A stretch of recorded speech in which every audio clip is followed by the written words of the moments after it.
പുത്രനും പരിശുദ്ധ റൂഹായ്ക്കും സ്തുതി. ആദ്യം മുതൽ എന്നേക്കും തന്നെ ആമേൻ. ഞാൻ യാക്കോബായ സഭയിലെ ആലിക്കൽ കോർ എപ്പിസ്കോപ്പ. എല്ലാവർക്കും ദ ട്രൂ ഫെയ്ത്തിലേക്ക് സ്വാഗതം. എന്ന് പറയാൻ ഉദ്ദേശിക്കുന്നത്, കർത്താവ് ആരെയെങ്കിലും മാമോദീസ മുക്കിയിട്ടുണ്ടോ? പലരും തെറ്റായാണ് ഓരോ വാക്യങ്ങൾ വ്യാഖ്യാനിക്കുന്നത്. ഒരു വശത്തൊരു വാക്യം വായിച്ചാൽ പിന്നെ അതിൻ്റെ വിശദീകരണം വേറെ എവിടെയെങ്കിലും ഉണ്ടോ എന്ന് അന്വേഷിക്കും. കർത്താവ് ആരെയും മാമോദീസ മുക്കിയിട്ടില്ല. യോഹന്നാൻ 4:2 പ്രകാരം പറയുന്നു, യേശു യോഹന്നാനേക്കാൾ അധികം ശിഷ്യന്മാരെ ചേർത്ത് സ്നാനം കഴിപ്പിക്കുന്നു എന്ന് പരീശന്മാർ കേട്ടു എന്ന് കർത്താവ് പറഞ്ഞപ്പോൾ, ശിഷ്യന്മാരല്ലാതെ യേശു തന്നെ സ്നാനം കഴിപ്പിച്ചിട്ടില്ലാതാനും വ്യക്തമായിട്ട് പറയുന്നുണ്ട്. യോഹന്നാനേക്കാൾ അധികം ശിഷ്യന്മാർ ചേർത്ത് യേശുവും ശിഷ്യന്മാരും സ്നാനം കഴിപ്പിക്കുന്നു. അങ്ങനെ ഒരു തെറ്റിദ്ധരിച്ചു. ഒന്നുകൂടെ ആ വാക്യം വായിക്കാം. യേശു യോഹന്നാനേക്കാൾ അധികം ശിഷ്യന്മാർ ചേർത്ത് സ്നാനം കഴിപ്പിക്കുന്നു എന്ന് പരീശന്മാർ കേട്ടപ്പോൾ, ശിഷ്യന്മാരല്ലാതെ യേശു തന്നെ സ്നാനം കഴിപ്പിച്ചിട്ടില്ലാതാനും വ്യക്തമായിട്ട് അവിടെ പറയുന്നുണ്ട്. യേശു ആർക്കും സ്നാനം കൊടുത്തിട്ടില്ല. യേശു ശിഷ്യന്മാർ ചേർത്തു യോഹന്നാനേക്കാൾ കൂടുതലായിട്ട്. സ്നാനം കൊടുത്തത് ശിഷ്യന്മാരാണ്. ആ സ്നാനം ഏതായിരുന്നു നമ്മൾ ചിന്തിക്കണം. ഇത് യോഹന്നാൻ കൊടുത്ത സ്നാനമാണ്. യോഹന്നാൻ തടവിലായപ്പോൾ സ്നാനം കൊടുക്കാൻ, മാനസാന്തരത്തിൻ്റെ സ്നാനം കൊടുക്കാൻ ആരും ഇല്ലാണ്ട് വന്നു. അപ്പോൾ കർത്താവ് ശിഷ്യന്മാർക്ക് അനുവാദം കൊടുത്തു. കർത്താവ് അനുവാദം കൊടുത്താൽ മതിയല്ലോ. അവരെ കൊണ്ട് സ്നാനം കഴിപ്പിച്ചു. ഏതാ? മാനസാന്തരത്തിൻ്റെ സ്നാനം, യോഹന്നാൻ്റെ സ്നാനം. യോഹന്നാൻ എന്താ പറഞ്ഞത്? ഞാൻ മാനസാന്തരത്തിൻ്റെ സ്നാനമാണ് നിങ്ങൾക്ക് തരുന്നത്. എൻ്റെ പിന്നാലെ വരുന്നവൻ എന്നേക്കാൾ ബലവാനാണ്, വലിയവനാണ്. അവൻ നിങ്ങൾക്ക് പരിശുദ്ധാത്മാവ് കൊണ്ടും അഗ്നി കൊണ്ടും സ്നാനം നൽകും. കർത്താവ് പറഞ്ഞു, വെള്ളം കൊണ്ടും ആത്മാവ് കൊണ്ടും വീണ്ടും ജനിക്കാതിരുന്നാൽ നിനക്ക് സ്വർഗരാജ്യം കിട്ടില്ല.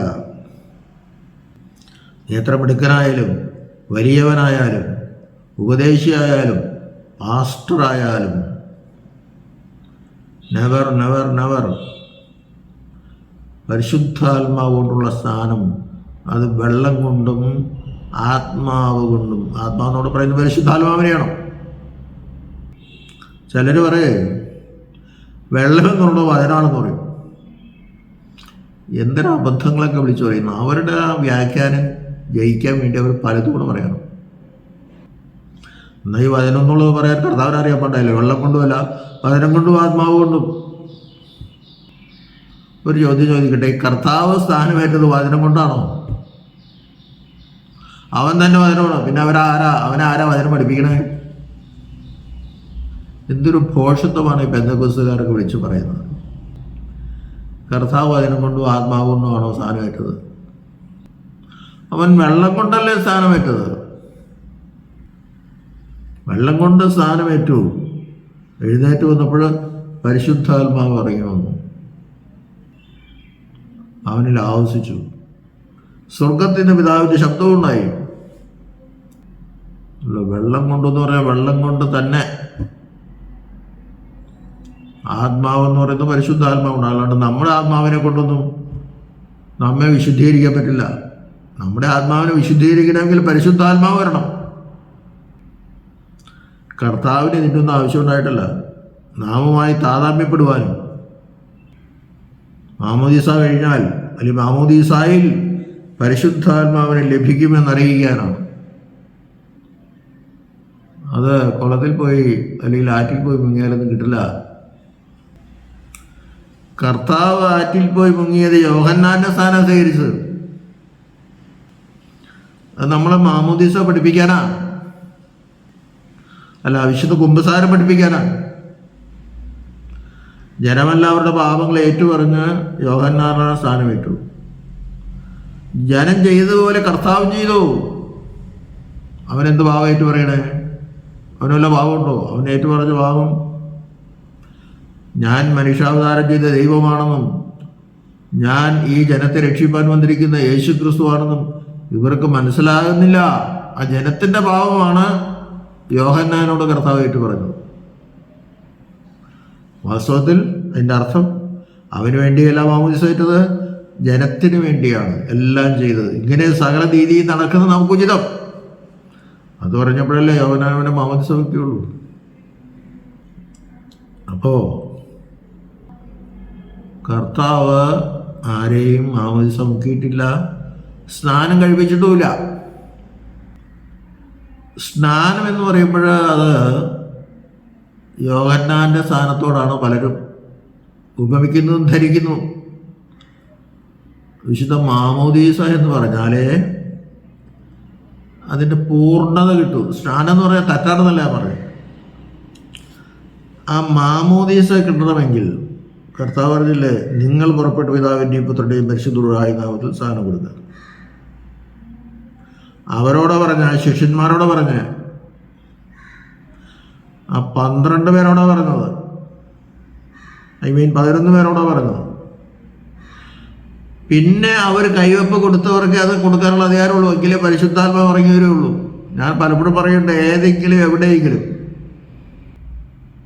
ഒരു ദൈവത്തിൻ്റെ സാന്നിധ്യം അല്ലെങ്കിൽ പരിശുദ്ധാത്മാവ് ഇറങ്ങി വന്നത് അപ്പോസ്തലന്മാരിൽ കൂടിയോ അല്ലെങ്കിൽ ഒരു കൈവെപ്പ് കിട്ടിയ ആചാര്യൻ്റെ സാന്നിധ്യത്തിൽ മാത്രമേ പരിശുദ്ധാത്മാവ് ഇറങ്ങി വന്നിട്ടുള്ളൂ. ശമരിയായിലെ എഫേസോസിലും മാമോദീസ മുക്കിയിട്ടും പത്രോസ് യോഹന്നാനും അവിടെ ചെന്ന് അവരുടെ തലയിൽ കവിച്ച് പ്രാർത്ഥിക്കേണ്ടി വന്നു പരിശുദ്ധാത്മാവ് ഇറങ്ങി വരാൻ. പല ഉദാഹരണങ്ങളുണ്ട്, ഞാൻ ആ ഭാഗത്തേക്ക് പോകുന്നില്ല.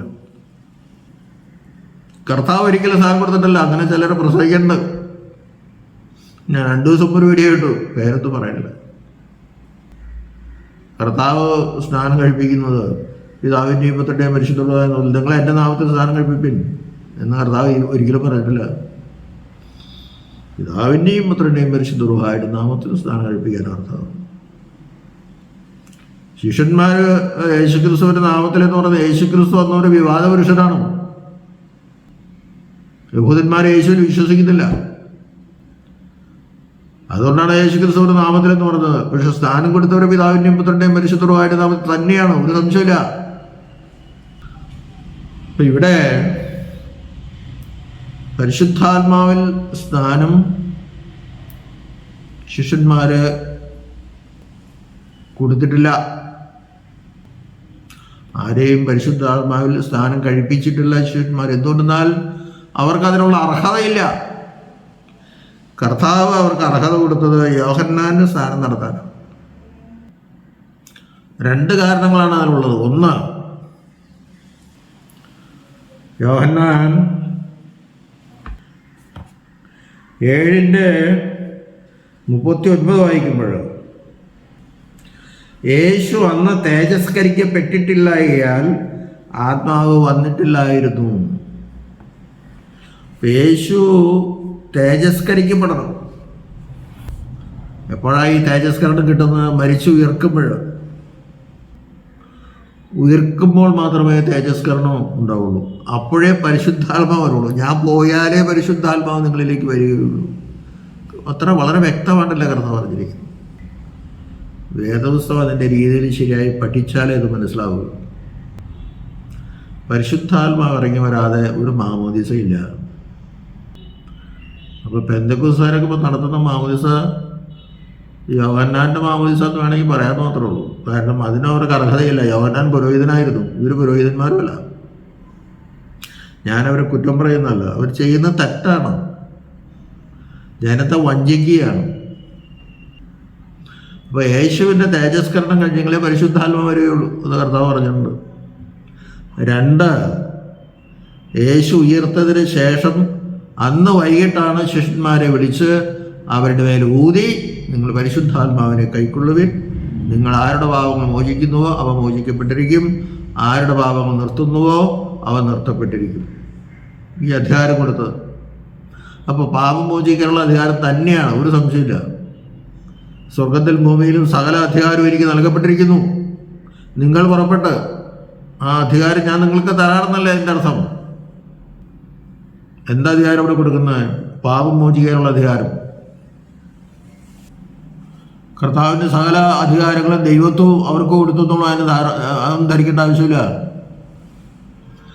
അവരുടെ മേൽ ഊതി. പണ്ടത്തെ ഊത്ത് ഓർമ്മയുണ്ടാവുമല്ലോ. മണ്ണുകൊണ്ട് മനുഷ്യൻ്റെ മരഞ്ഞുണ്ടാക്കിയിട്ട് അവരുടെ മേൽ ഊതി. മണ്ണുകൊണ്ട് ഒരു രൂപം ഉണ്ടാക്കി. പക്ഷെ ഊതിക്കഴിഞ്ഞപ്പോൾ അവന് ദേഹി ആത്മാവ് വിട്ടി. അവൻ ജീവനുള്ള ദേഹിയായിട്ട് തീർന്നു. അത് പരിശുദ്ധാത്മാവിനെ അവന് കൊടുത്തപ്പോൾ, ആ രൂപത്തിന് കൊടുത്തപ്പോൾ ഇത് ജീവനുള്ള ദേഹിയായിട്ട് തീർന്നു. അപ്പോൾ അവിടെ ദേഹമുണ്ടായി. മണ്ണ് മാറി ദേഹമായി. മണ്ണ് തന്നെയാണെങ്കിലും മാറി ദേഹമായി. ദേഹി ജീവനെ കിട്ടി.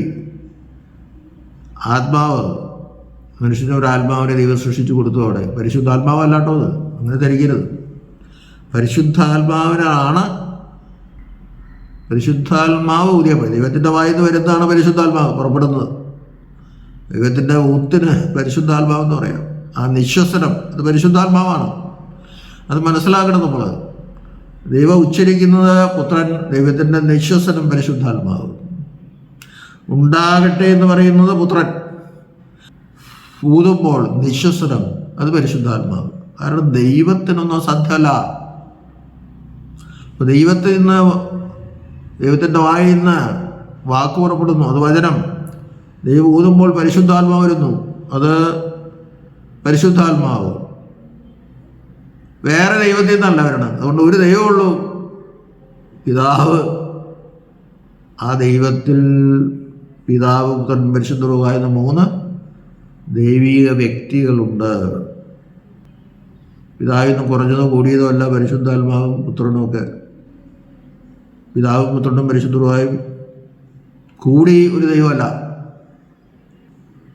ആ പിതാവും പുത്രനും പരിശുദ്ധ റൂഹയും കൂടി ഒരു ദൈവം എന്ന് പറയുമ്പോൾ 4 ദൈവമായില്ല എന്നൊക്കെ ചോദിക്കും. അങ്ങനെ കൂടണല്ലേ അവിടെ, അവർ വേറെ തിരിഞ്ഞ് നിൽക്കാണ്.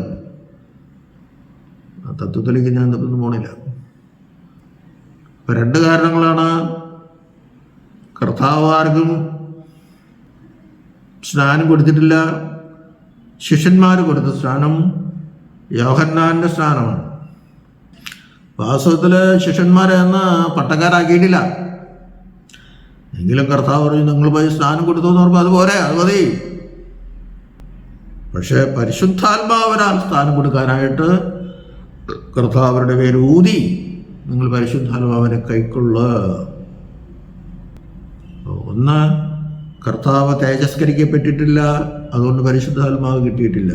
2, പൂർണ്ണമായ ആചാര്യത്വം, പട്ടത്വം ശിഷ്യന്മാർക്ക് കൊടുത്തിട്ടില്ല. അത് ശ്ലൈഹിക വാഴ്വ്,